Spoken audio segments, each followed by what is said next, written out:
Hi folks, Derek here from Medieval Fightclub. Today I was intending to do a review of our heavy duty Anglo Saxon helmet that we got for SCA use. So we got a good deal on these. We got a bunch of them from an Indian company, and so because we got a good price and because they're from India, we wanted to check them out and make sure everything is spot on and everything is how it's supposed to be. Because for SCA use, what we need is particular spacing on the bars, material thickness, welding requirements, that sort of thing. So this is the helmet here, and what we want to do is check the bars, check the inside for the welding. And so the other day I took one of these apart, I started to take one apart, and I just wanted to show you where we got to and what we found out. So here it is. What I've done is I've started to take the brass off and I've taken the face cage off. So we'll have another look at this in a minute. To start with, it's the brass nasal that comes off it. It's a big chunky piece of brass. It's not too badly made, and I'm going to use this on something else later.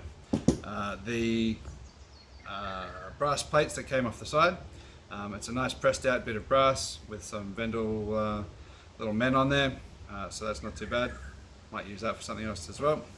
The bar cage came off, so it was kind of a worry when this bar cage came off. I ground halfway through the welds and hit it with a hammer, and it just popped straight off.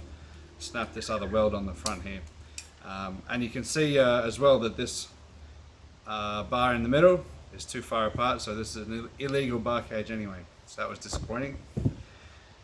The worst part, of course, is when we come around here and we take this side plate off, and what I found was that the weld, which we thought had penetrated halfway through, which it does on the others, had actually only been spot welded. So there's a few little spots around here where it's welded through, and the rest of it is completely open. So this is pretty much useless for SCA use as it is.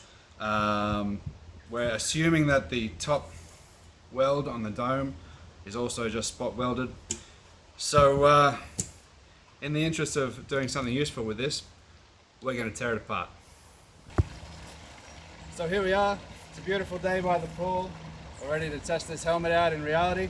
I've got my SCA basket hilted rattan sword here. So I'm going to give it a few hits and see what happens with these welds, see how the material thickness holds up, that sort of thing. So we'll give it a couple of good ones and we'll see how it looks.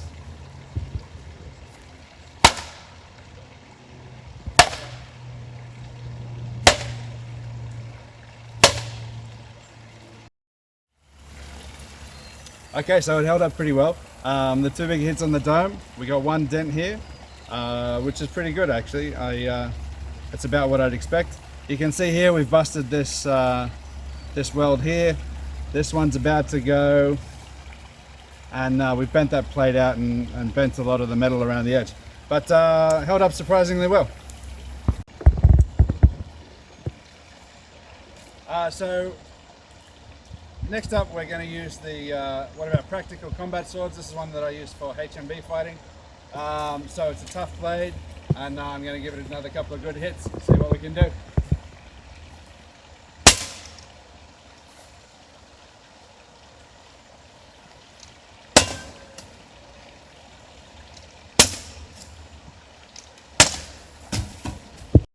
So that was relatively successful.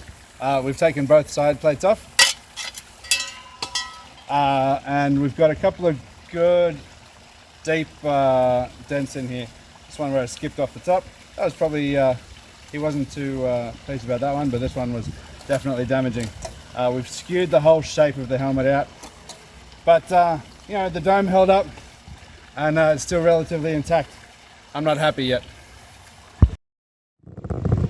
It's one of our Patterson's type Viking axe heads that I've sharpened. I use this for a bit of wood chopping.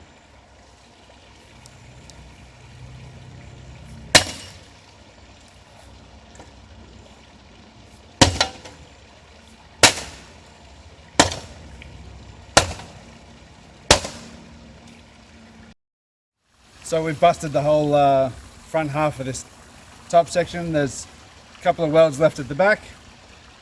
We didn't penetrate anywhere. So that's a sharp axe.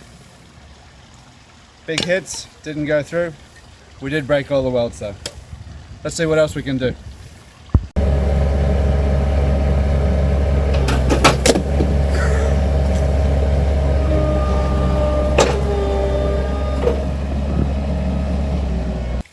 So that's Medieval Fight Club's heavy duty Anglo Saxon helm.